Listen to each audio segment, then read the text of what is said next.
Municipality matter தான். Municipality matter திடீர்னு ஏன் பாபு ரொம்ப நாள் விட்டு வந்தான்ட்டு சிலருக்கெல்லாம் ஒரு டவுட் இருக்கும். நேஷ்னல் கமிஷனில் ஸ்டேட் கமிஷனில் டிசிக்கு ஆர்டர் ஆகிடுது. ஸ்டேட் கமிஷனில் சொமோட்டோ கேஸ் மூலிமா டிசிக்கு ஆர்டர் ஆகிடுது. கிட்டத்தட்ட 125 மேலே கடை மேலே டெமோலிஷ் ஆகிடுது இல்லையா. நான் கொடுத்துக்கிறது 56 கடை இருக்குது. அப்போ ஸ்டார்டிங்கில் கொடுத்தது 56 கடைக்கு எந்த பேஸில் வித்தவுட் லெட்டர் கொடுக்காம இவங்க வந்து டெமோலிஷ் பண்ணாங்கன்ட்டு நான் ஆல்ரெடி கேஸ் ஃபைல் பண்ணதுனால டிசிக்கும் கமிஷனருக்கும் லெட்டர் வந்துடுது. இது சொல்கிறது தான் கடன்பட்டுருக்கேன். ஏன் இதை சொல்கிறதுக்கு விருப்பப்படுறேன்னா, இது ஸ்டார்டிங்லேருந்து இன்னி மட்டும் ஃபாலோ பண்ணுறது கமிஷனர் இந்த கேஸ் ஃபைல் பண்ணி நான் ஒருத்தர் தான் ஃபைல் பண்ணுகிறேன். இந்த மார்க்கெட்டு மக்களுக்கோசம் நான் தான் போராட்டம் பண்ணுகிறேன். இதுதான் உண்மையான மேட்டர். இந்த மார்க்கெட்டில் பில் மார்க்கெட் வந்து கிராஸ் மார்க்கெட்டை வந்து இடிச்சாங்க. ஓகே, இடிச்சிட்டாங்க, எல்லாம் முடிஞ்சிச்சு. அதனுடைய வேஸ்டேஜ் மண் எங்கே தெரியுமாக்குது? ಕಮಿಷನರ್ ನೋಡಿ ಕ್ವಶ್ಚನ್ ಡಿಸಿ ಸರ್, ಈ ಕಮಿಷನರ್ಗೆ ನಾನು ಕೇಳಬೇಕಂದ್ರೆ ಏನು ಕೇಳಬೇಕಂದ್ರೆ, ಈ ಮಾರ್ಕೆಟಲ್ಲಿ ಗ್ರಾಸ್ ಮಾರ್ಕೆಟ್ ಡೆಮೊಲಿಷ್ ಮಾಡಿದ ವೇಸ್ಟೇಜ್ ಇರುತ್ತಲ್ಲ, ಆ ಮಣ್ಣುಗಳ ತಗೊಂಡು ಹೋಗ್ಬಿಟ್ಟು ಅಶೋಕನಗರದಲ್ಲ ಕೌನ್ಸಿಲರು, ಫೋರ್ತ್ ಬ್ಲಾಕ್ ಕೌನ್ಸಿಲರು ಅವ್ರದ್ದೊಂದು ಲ್ಯಾಂಡ್ ಇದೆ, ಲ್ಯಾಂಡಲ್ಲಿ ಕೊಡ್ತಾ ಇದ್ದಾರೆ. ಏನೋ ಟಂಡರ್ ಬಿಟ್ಟಿದ್ದಾರಾ, ಅಲ್ಲಿ ಮೋರ್ ದನ್ 128 ಮೇಲೆ ಡೆಮೊಲಿಷ್ ಆಯಿತು. ಅದು ಮೆಟೀರಿಯಲ್ಸ್ ಎಲ್ಲ ಎಲ್ಲಿದೆ, ಯಾರು ತೊಗೊಂಡು ಹೋಗಿರೋದು, ಇದು ಕೇಳಬೇಕಲ್ಲ. ಡೆಮೊಲಿಷ್ ಮಾಡಿಬಿಟ್ಟಿದ್ರ, ಅದು ಬಿಟ್ಟಾಕಿ ನಮಗೆ ಬೇಕಾಗಲ್ಲ. ಹಂಗಿದ್ರೆ ಅದು ಮೆಟೀರಿಯಲ್ಸ್ ಎಲ್ಲಿ? ಮೇಯ್ನ್ ಕಮಿಷನರ್ ಅಂತ ಕೇಳಬೇಕು. ಕಮಿಷನರ್ ಬಂದು ಒನ್ ಸೈಡ್ ಪ್ಲೇ ಮಾಡ್ತಾರೆ, ಒನ್ ಸೈಡ್ ಗೇಮ್ ಪ್ಲೇ ಆಗ್ತಾರೆ. ಇವರು ಕಮಿಷನರ್ಗೆ ಬಿಟ್ಟು ಹಾಕ್ತಾರೆ, ನನಗೆ ಅರ್ಥ ಆಗಿಲ್ಲ. ಡಿ ಸಿ ಸಾರ್ ಗಮನಕ್ಕೆ ತಗೊಂಡು ಬರ್ತಾ ಇದ್ದೀವಿ, DMA ಗಮನಕ್ಕೆ ಎಗೇನ್ ನ್ಯಾಷನಲ್ ಕಮಿಷನ್ ಸ್ಟೇಟ್ ಕಮಿಷನ್ಗೆ ಲೆಟರ್ ಥ್ರೂ ಮಾಡ್ತಾ ಇದ್ದೀವಿ ವಿತಿನ್ ವೀಕಲ್ಲಿ. ಯಾಕಂದರೆ RTI ಹಾಕಿದ್ದೀವಿ, RTIಯಲ್ಲಿ ನಮಗೆ ಇಂಪ್ರೂವ್ಮೇಷನ್ ಸಿಗಬೇಕು.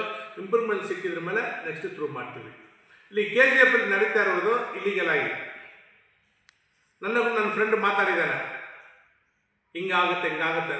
ನನ್ನ ಫ್ರೆಂಡಿಗೆ ನಾನು ಹೇಳಕ್ಕೆ ಇಷ್ಟಪಡ್ತಾ ಇರೋದು, ಈ ಸ್ಟಾರ್ಟಿಂಗಿಂದ ಬರೀ ಹ್ಯೂಮನ್ ರೈಟ್ಸ್ ಬಾಬು ಮಾತ್ರ ವಾಯ್ಸ್ ರೇಸ್ ಮಾಡ್ತಾ ಇರೋದು ಈ ಮಾರ್ಕೆಟ್ ಬಗ್ಗೆ, ಗ್ರಾಸ್ ಮಾರ್ಕೆಟ್ ಬಗ್ಗೆ ಆನೆಸ್ಟಾಗಿ ರೇಸ್ ಮಾಡ್ತಾ ಇದ್ದೀನಿ. ಇದರಲ್ಲಿ ಏನೋ ಬೇರೆ ರೀತಿಯಲ್ಲಿ ಹೋಗ್ಬಿಟ್ಟು ಬೇರೆ ಅವನ ಹತ್ರ ಮಿಂಗಲ್ ಹಾಕೊಂಡೆಲ್ಲ ಮಾಡಲ್ಲ.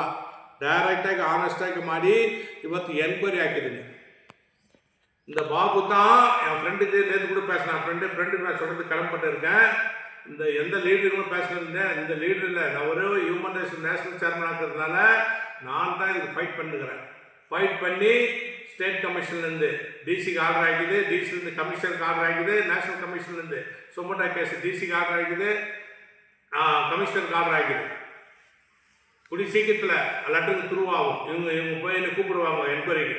அப்போ வந்து A to Z டாக்குமெண்ட்டு என்கிட்ட இருக்குது.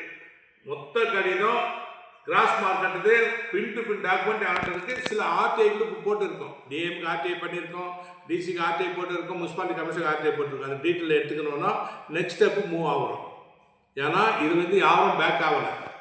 ஏன்னா இதில் ஏன் நான் சொல்கிறதுக்கு வந்துக்கிறேன்னா, அங்கே இருக்கிற வேஸ்டேஜ் மண்ணுங்க கிட்டத்தட்ட எத்தனையோ கடைகள் வச்சுங்க. நாங்கள் அதை பற்றி கேட்கறதுக்கு வரல. முனிசிபாலிட்டி கமிஷனர் தான் என்னுடைய கொஸ்டின். எத்தனையோ கடைகள் வச்சுக்கல, அந்த மண்ணுங்களும் அந்த மெட்டீரியல்ஸும் நீ ஓப்பன் ஆக்ஷன் விடலாம் இல்லையா? அந்த மண்ணை கூட ஒரு ஃபோர்த் பிளாக் கவுன்சிலருக்கு எடுத்துன்னு போயிட்டு அசோகநகரத்தில் அவருக்கு லேண்ட் இருக்குது, அந்த லேண்டை டம்ப் பண்ணுக்கிறேன். இது நியாயமா? ಮನಸ್ಸಾಕ್ಷಿಗೆ ಇದು ತಪ್ಪಂತ ತೋಣಲಿಯಾ? ಮುನ್ಸಿಪಾಲಿಟಿ ಅಡ್ಮಿನಿಸ್ಟ್ರೇಷನ್ ಡೈರೆಕ್ಟರ್ ಸರ್, ನಿಮ್ಮ ಗಮನಕ್ಕೆ, ಯಾಕಂದರೆ ಮುನ್ಸಿಪಾಲಿಟಿ ಕಮಿಷನರ್ ಮಾಡ್ತಾ ಇರೋದು ಇಲ್ಲಿಗಲ್ ಕೆಲಸಗಳಲ್ಲಿ. ಕೇಳಿದರೆ ಏನಾದರೂ ಮಾತಾಡೋಕ್ಕಾಗಿದ್ರೆ ಅವ್ರ ಮೇಲೆ ಕಂಪ್ಲೇಂಟ್ ಕೊಡಿ, ಇವ್ರ ಮೇಲೆ ಕಂಪ್ಲೇಂಟ್ ಕೊಡಿ, ಇದೇ ಹೇಳ್ತಾ ಇರೋದು. ಇವರು ಗೌರ್ಮೆಂಟ್ ಆಫೀಸರ್ ಮಾತಾಡೋದು ರೀತಿ ಸರಿಯಿಲ್ಲ ಕಾಣಿಸುತ್ತೆ ನಮಗೆ. ನಿಮ್ಮ ಹತ್ರ ನಾವು ಶಾರ್ಟ್ಲಿ ಬರ್ತಾ ಇದ್ದೀವಿ, ಎಲ್ಲ ದಾಖಲಾತಿ ತಗೊಂಡು ನಿಮ್ಮ ಹತ್ರ ಬರ್ತೀವಿ. ಇವರು ಎನ್ಕ್ವೈರಿ ಮಾಡಿ ಇಲ್ಲಿಂದ ಇವರು ಟ್ರಾನ್ಸ್ಫರ್ ಮಾಡಬೇಕು, ಇಲ್ಲ ಸಸ್ಪೆಂಡ್ ಮಾಡಲೇಬೇಕು, ಅಷ್ಟು ದಾಖಲಾತಿ ನಮ್ಮ ಹತ್ರ ಇದೆ. ಇನ್ನೊಂದು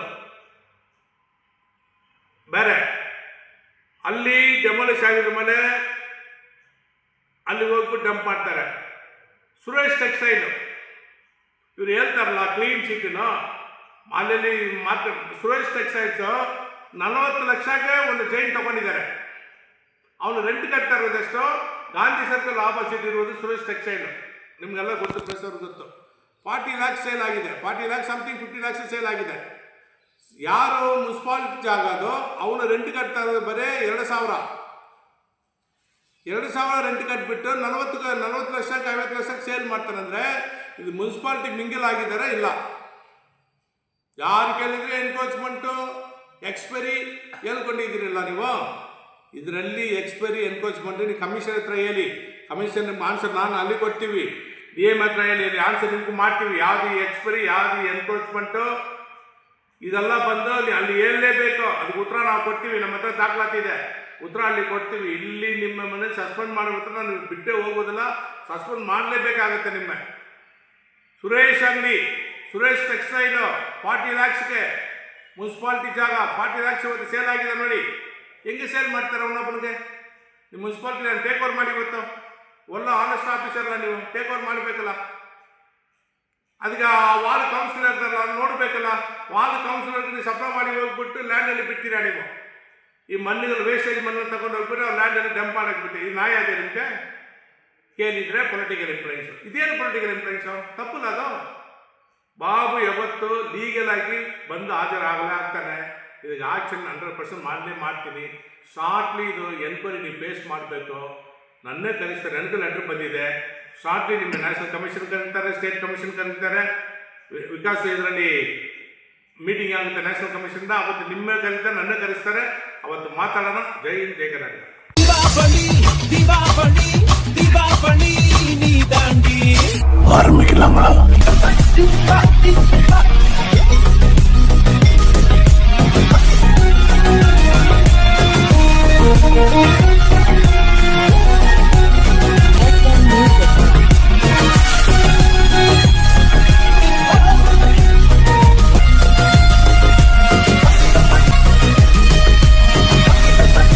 தரம் என்றும் நிரந்தரம், தரம் என்றும் நிரந்தரம், தரம் என்றும் நிரந்தரம்.